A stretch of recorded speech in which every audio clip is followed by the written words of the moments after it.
stay a while and listen. Hey guys, Skellybone Jones here, and today we're taking a look at False Promises. False Promises is a new auto rifle added in Season of Arrivals. It's equipped in the kinetic slot and is a member of the 360 rounds per minute high impact family of auto rifles. It has some pretty interesting perk combinations available and is definitely worth checking out this season. But without further ado, let's just jump into its stats and its perks. It is acquired through the new seasonal Umbral engrams, but the pyramid focused engram is the most direct way to farm it specifically. If we're taking a look at its base stats compared to some of its other 360 round per minute contemporaries, the Halfdan D from the Gunsmith and the age-old Bond from the Last Wish raid, you might not think it's looking so hot. Marginally less range, stability, and aim assist all across the board. But I found in my play, especially in the Crucible, that the loss to range was almost inconsequential, and some of its other stats help compensate. The thing I want to take note of mainly is that it has both a faster reload speed and more manageable recoil. With its recoil direction ending in 6, giving that more consistently vertical recoil, it leaves the mod slot free instead of wasting it on that correction, which both of the others would require. This opens up a wide range of options and still leaves your recoil pattern in an excellent place, which is essential for 360 auto rifles. And while 360s aren't the new hotness in the Crucible, looking at you 600s, this bad boy has a few new perks that can give it some decent versatility and is definitely worth giving a shot. As for barrels, some standout options that come to mind for me are chambered compensator, polygonal rifling, corkscrew rifling, or small bore. With chambered compensator, both your stability and recoil control are going to be helping you a lot, as long as it doesn't change the ending digit of your recoil direction. The minus to handling is a bit of a bummer, but it's definitely not the end of the world. As for polygonal rifling, corkscrew rifling, and small bore, those are going to be benefits to the similar stats without any negatives, so they are all three safe choices. As for the mag perks, there's really one obvious choice. Ricochet rounds are the clear winner, as stability is the name of the game with this rifle. But I also wouldn't mind something like flared magwell for the minor stability increase and reload buff, with the appended mag and extended mag also getting honorable mentions. Now into the real meat and potatoes. The first major perks have a couple good options. Feeding Frenzy. Each rapid kill with this weapon progressively increases reload speed for a short time. This is probably the best PvE choice for the gun, even after the nerf to reload perks for just general ease of use. But for the Crucible, there are two really stellar options. Killing Wind. Final blows grant increased mobility, weapon range, and handling for a short duration. This is a new perk added this season, and it gives significant bonuses to those stats after a kill. And Dynamic Sway Reduction. Improves accuracy and stability while continuously holding down the trigger, which is a very proactive perk that you'll see help you in almost any engagement, especially after its recent buffs making its effects more consistently noticeable. The second major perk also has some pretty standard PvE choices and a couple of the newer perks as well, with the PvE standouts to me being Rampage, Swashbuckler, and Surrounded. All three of these are good choices, especially when paired with their respective Black Armory mods, but the recent nerf has definitely brought these down in power, just like Feeding Frenzy. As for PvP, it does have a wide variety of viable options here, like Zen Moment, causing damage with this weapon increases its stability, a solid neutral performance perk getting you more stability, and this archetype of auto rifle can definitely use the help. Sympathetic Arsenal, reloading after a final blow also reloads stowed weapons. I don't have any first-hand experience with this perk personally, but I could already see how some of its interactions with special weapons could be very advantageous in gunfights. Unrelenting, rapidly defeating targets triggers health regeneration. Guardians and powerful combatants count as more than one kill. This perk is an activate on kill heal perk that essentially makes it a budget Suros regime. It'll be a while before I dial in just how valuable this perk is, but it's worth keeping in mind for the future. Eye of the Storm. This weapon becomes more accurate and boosts handling as your health gets lower. One of the best perks in the game for the Crucible, and it's really interesting to see here as it only rolls on 2 other auto rifles in the game and can be an absolute game changer in the right engagements. In general, False Promises definitely leans harder to PvP than PvE for me. While my role isn't exactly perfectly optimized for player versus enemy content, this weapon does have potential. It just seems like it would be outclassed in ease of use by many other options, especially because it's cursed in that kinetic slot, and that takes the mountaintop out of contention. which for a lot of people is just the best go-to for almost any PvE activity. But something significant to remember, with weapon sunsetting coming next season, I could definitely see this weapon becoming a more attractive option when things like the Recluse and the Mountaintop go away.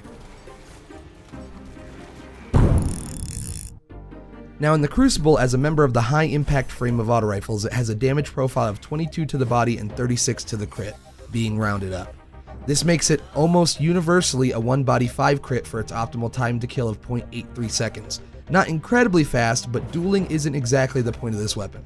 However, it's worth noting that in extreme circumstances, the shots required can change. It rarely happens, but on a Guardian with max resilience, the time to kill is only attainable with 6 headshots, which with the recoil of this gun can be quite a challenge. And I guess if you run across a sociopath who has 0 resilience, you could kill him in 2 body shots and 4 crits, but the odds of that happening are very low. I also tested the range fall off, and with my roll with 81 range, it still hits full damage at a nice comfortable 36 meters, and with Killing Wind procced on it, my roll went all the way up to 41 meters, which was almost a 14% increase. Combining that with the mobility and accuracy bonuses it provides, I could see it being a top tier perk on this gun, and any gun it shows up on, giving it much more dueling potential. Definitely a perk to keep your eyes on in the future. The False Promises roll I've been using is pretty straightforward. I've got on it full bore or small bore, extended mag or appended mag, Killing Wind, and Zen Moment. This is the roll I've been using for both PvE and PvP gameplay, but you can definitely tell that this roll is kitted more towards the Crucible than it is for general activities. One thing to keep in mind with this weapon is that it is not primarily a dueling tool. With its slower time to kill and high recoil, more aggressive play will be punished by specials and sidearms pretty quickly. Another thing this weapon struggles with is cleanups.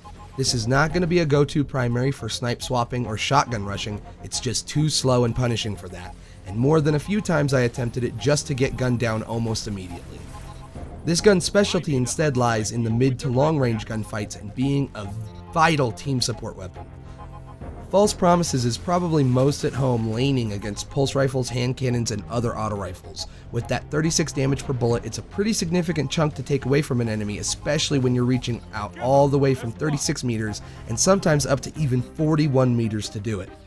And that extreme range comes in handy if you can remember to play around it, as there have been times where I'd come across a Galliard or Hardlight and I've been able to come out victorious just because my weapon was still dealing full damage well out of their optimal engagement range. The boost to handling and mobility is noticeable as well, because I found that when Killing Wind was up, I had a much higher duel potential and success rate due to the huge increase in strafe speed. Between the bonus range from Killing Wind and the stability bonus of Zen Moment, there's almost no engagement I couldn't reliably tack on some big damage, even if I wasn't winning every single fight that I came across. I found myself enjoying this gun at almost all ranges, especially as an oppressive cover fire tool. By peppering corners at extreme ranges, I can give teammates covering fire that's not only annoying to the enemy, it's extremely potent if they cross it. However, it's not all roses and sunshine, because there is one thing I really hate about False Promises. Probably the most obtrusive feature of this gun is its scope. Its scope has a visual taken effect around the edges that is extremely visually obscuring, and more than once I've had a Guardian slip right by my sights because I couldn't see him through it. This isn't a huge issue at longer ranges where you should probably be using this weapon, but it chokes off the already restricted close range potential of this gun, which it definitely didn't need. In general though, using this in the Crucible just highlighted the existing disparity between auto rifle frames. Both high impact and precision frame autos feels like they've kind of been left in the dust as far as time to kill goes. At 0.83 seconds and 0.93 seconds respectively, there's a lot of fights you might lose even if you land every single shot perfectly. With the recent surge in high impact pulse rifles, the competition at their intended range got a whole lot more fierce, and these autos just need a little help to make them viable at the higher skill levels. So as far as best rolls for PvP, I could go one of two ways. If I wanted to try and rely on securing a kill and then having the weapon be a death machine in response to that, I would go for something like Killing Wind with Unrelenting or Killing Wind with Eye of the Storm. But if I wasn't super confident in my ability to secure a kill and get that pick with this type of weapon, and I just wanted the gun to perform as excellently as possible from the start of every engagement, I'd lean towards something like Dynamic Sway Reduction in Eye of the Storm, or even doubling down on Dynamic Sway Reduction in Zen Moment. Either way, I know for certain that I'm going to be keeping my eyes out for a few of these rolls, so I can hopefully give them a shot.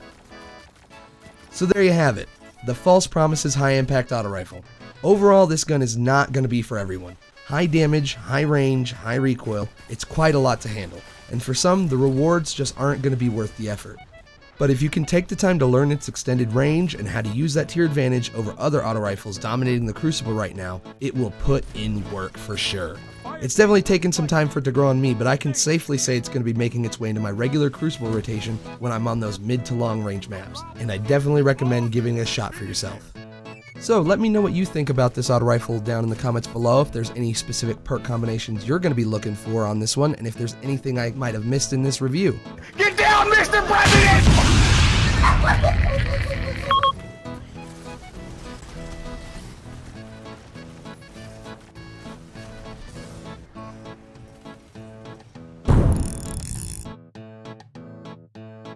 If you liked what you saw, go ahead and leave a positive rating down below, and if you want to see more content like this, go ahead and subscribe. Thank you for watching and have an excellent day. Bye bye.